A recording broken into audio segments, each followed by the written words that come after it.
দেখেন সেটা আরো আগে থেকে এই ঘটনাটা শুরু। আমার যা মনে হয় রুদ ভাই যেটা বললেন আমি তার সাথে একমত, এবং উনি অনেক স্পষ্ট যে কথাগুলো বলেছেন। এই ১-১১ করার জন্য কিন্তু ওই ১-১১ দিয়ে শুরু করে নাই, তারও কয়েক বছর আগে থেকে এটা শুরু হয়েছে। সেটার পরে আজকে পর্যন্ত আপনি বলেন যে বাংলাদেশের রাজনীতি কি কোনো সুষ্ঠুভাবে সম্পন্ন হয়েছে?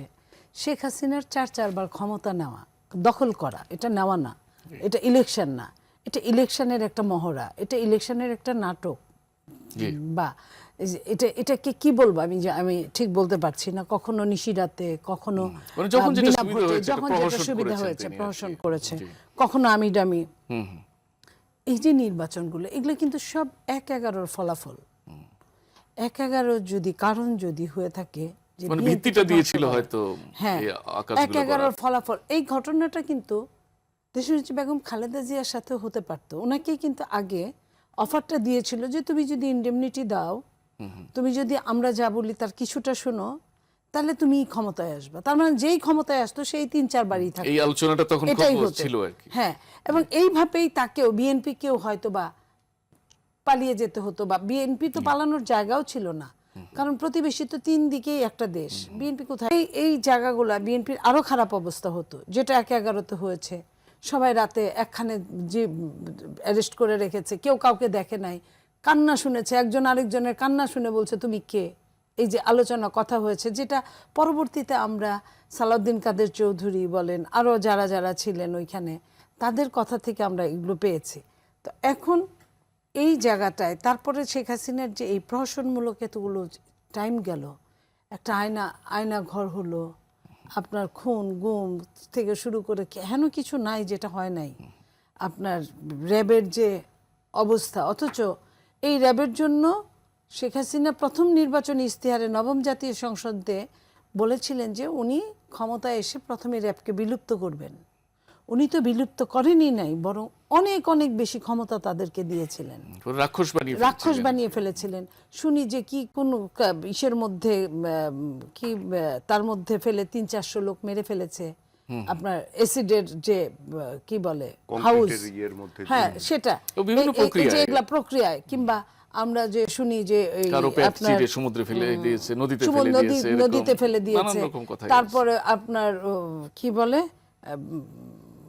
ইট পুরানোর কারখানায় আপনার সেখানে পুড়িয়ে মারা হয়েছে অনেক, ইটের ভাটাতে।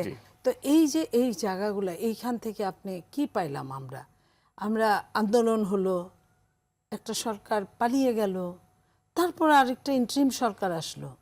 আমরা যে আশা নিয়েছিলাম যে ঠিক আছে এই লোক তো ভদ্রলোক, কোনো রাজনীতি করে নাই, তার কাছ থেকে একটু ন্যায় তো কিছু পাবো, বা এই আপনার খেয়াল আছে, আমি এখানে আরো 2 জন আছে, আমি জানি না তারা কিভাবে নেবেন।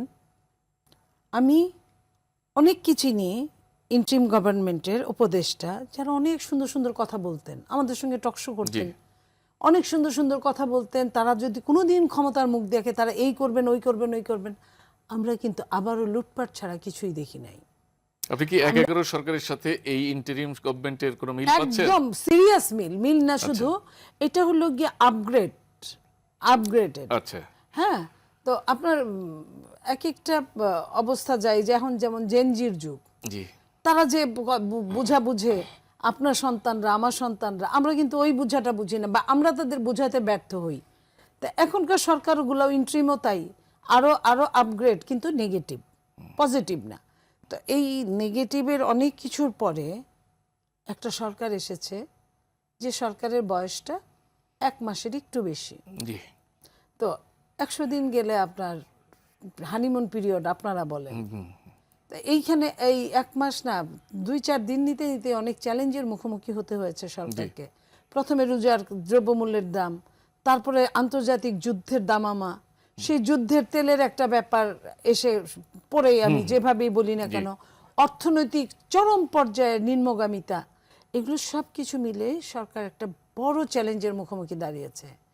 এই বড় চ্যালেঞ্জ গণতন্ত্রকে টিকাতে হলে, এবং এখনো যে কথাটা বলে, আমি যদি বলি ইন্টারিম সরকারের যে উপদেষ্টা, একজন উপদেষ্টা কিন্তু ইতিমধ্যেই 1 দিন 2 দিন আগে বলে ফেলেছে ডিপ স্টেট কাহাকে বলে, কারা কারা তাদেরকে কি কি লোভ দেখিয়েছিল, তারা কেন কেন কি করলো, এই যে এই জায়গাটা থেকে আমার মনে হয় আমরা কি ভালো আছি না আমরা আরো আপনার বলতে পারি ভালুকের গুহা থেকে বাঘের গুহায় পড়লাম বা আড়ালে আরো কোনো আরো ষড়যন্ত্র আরো আছে কিনা? ষড়যন্ত্র আছে কিনা।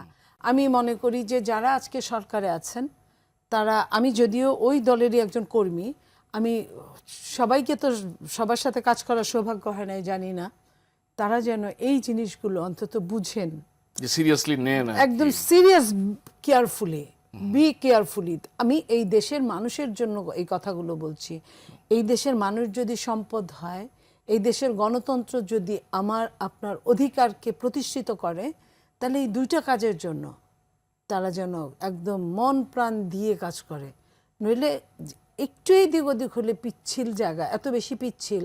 কারণ আমরা যেটা শুনেছি যে সরকার ইলেকশন নির্বাচন হওয়ার 3 দিন আগে বেশ কিছু চুক্তি হয়েছে, যেটা আমরা ভাষা ভাষা শুনছি জানছি।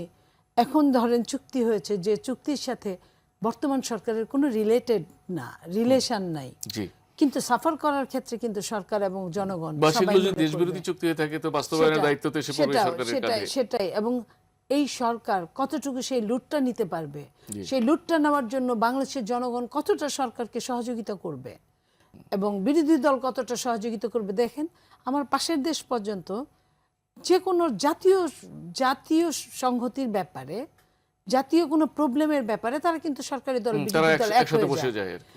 উন্নত দেশগুলো তো হয়ই, যেটা তাদের ইকোনমিক্যাল অবস্থা আমাদের চেয়ে খুব বেশি যে ভালো তা কিন্তু না, কিন্তু তারা কিন্তু ওই জায়গায় কিন্তু এক হচ্ছে।